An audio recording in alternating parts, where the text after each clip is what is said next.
Hello, everyone. Christian Ortega here from Recto Verso Editions, and we're going to discuss the wonderful new book by Esther Kuhn, just released by Recto Verso Editions. I have my copy right here. You can get your copy from oliveestherkuhn.com, the ebook or the print edition available at book retailers worldwide.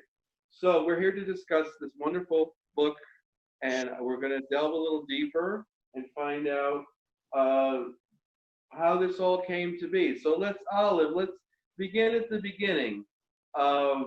This originally started as a senior thesis paper for Bard College. Yeah. Hi, Christian. Hi, everyone. So yeah, I was a creative writing and Spanish major at Bard, and I was interested in translating. And I was like trying to find a text to translate, and I picked up Romancero Gitano by Lorca, and I kind of just like fell in love, like with his like weird, colorful, like smelly poetry. And I was at that time like kind of like coming into my queerness as like a human being, and also like reading queer theory for the first time. And I started thinking about like what it means to like be a queer person translating another queer person, to do a translation that of parts of Romancero Gitano. I only had 9 months, so I couldn't do the whole book. That was kind of leaning into both the like historical and like material things that were happening like around Lorca at the time, and also around this kind of ahistorical, like what does it mean to be like queer, like on print. When you decided to use your senior thesis paper, and when I decided to be the editor, did you, at a certain point at the beginning of this process, did you kind of feel like, what's the metaphor I'm trying to say? Did you kind of feel like you slipped into your own frying pan at the beginning when when I was like suggesting try this, try that, flesh this out, this isn't working, that isn't working? Like, did you feel like, oh shit, I'm in the soup now? Yeah. I like slipped into your own frying pan. I don't think that's an expression, but I think it is now. Yeah, because I feel like at first I was like, oh, like, yeah, like we'll just like put like we'll like change up the language a little bit and like get rid of some of the footnotes and like, deal with the like copyright issues, and then it'll be like my paper, but like in a book form with a nice cover. At any point in the beginning, did you think, oh, this will be a piece of cake, or this won't take over 18 months? It's been more than 18 months. It's been 2 years. Yeah, when you wrote, at least 2 years, when you wrote the introduction, or when you wrote the foreword, you say, after 18 months, I bring you Losing Lorca. But it was more, I mean, it was a fun journey. We had a really fun time birthing this baby together. Going back to the first question about Lorca and your passion and your interest, and about politics and about being queer in America or in the world, I just feel what was interesting, what really reverberated for me was hearing your younger generation point of view on a lot of things that I, as an older gay man, personally witnessed and lived through. And you were really touching on a lot of universal things that were reverberating through time and history, and a lot of things that aren't in the official story. And I really enjoyed your sensitivity towards uh, the subject matter.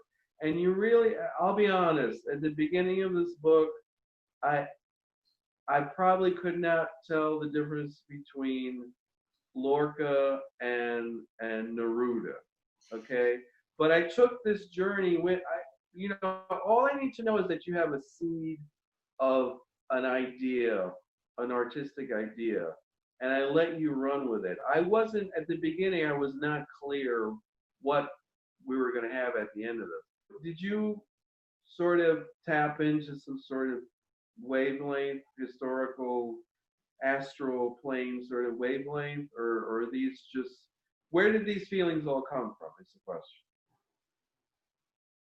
I mean, I definitely think that like we started collaborating in a way where like I would sort of throw stuff at you, and like the stuff that you were resonating with, I'd be like, okay, this is good.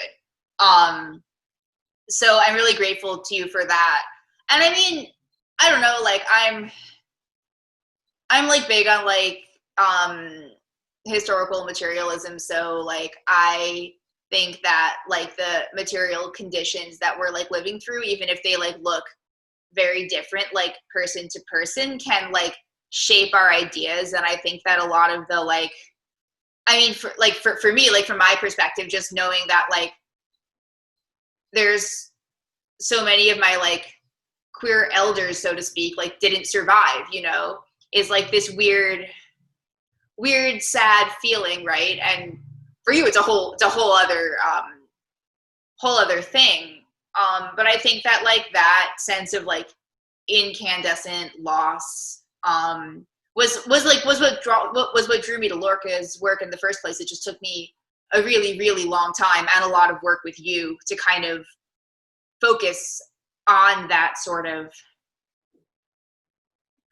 zeitgeist, I guess, or duende. Read the book, you'll learn what that is.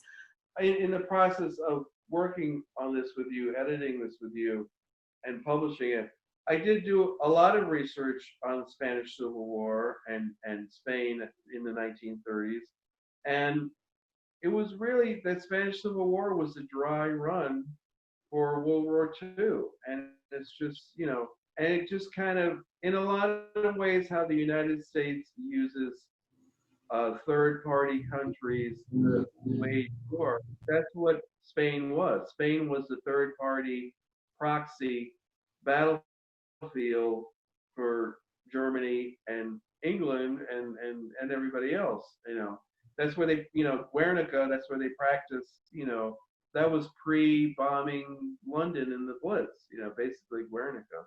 You know, it might have started out as a dry academic paper, but you put so much of your heart into it, and you really express the importance of Lorca, not just to me, but to everybody. And it's really, I've gotten really great feedback from the book, and it's just, it just clicks with people. I've gotten great feedback so far, and we've just begun this release project.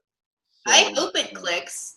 I mean, and if it doesn't, like I'm assuming it won't click with everyone. And like, the thing I'm excited for now is like talking to people about it, you know?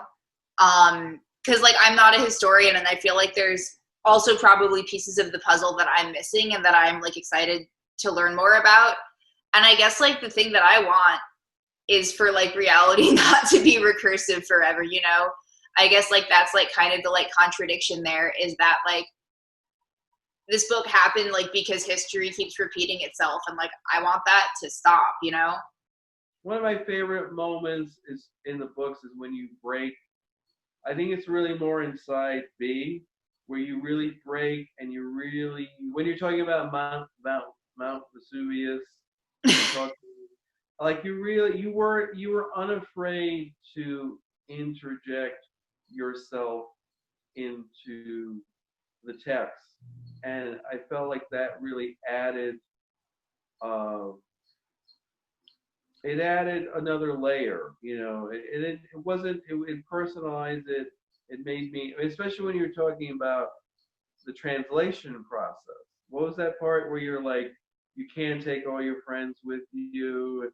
I thought that was so beautifully written. It was just really, there were so many moments when we got towards the end of this project where I was rereading and rereading it. I was just like, it really touched my heart. Well, and that was like, those were the parts that, like the parts that you mentioned were the parts that like kind of like got squeezed out of me when I had like 24 hours to send you a draft. Well, hey, you know, so usually the best work is done under pressure. So it's exciting. It's exciting to be releasing this to the world. How does it feel? Like, has it sunk in you? Like, when did it sink in that like this is really real for you?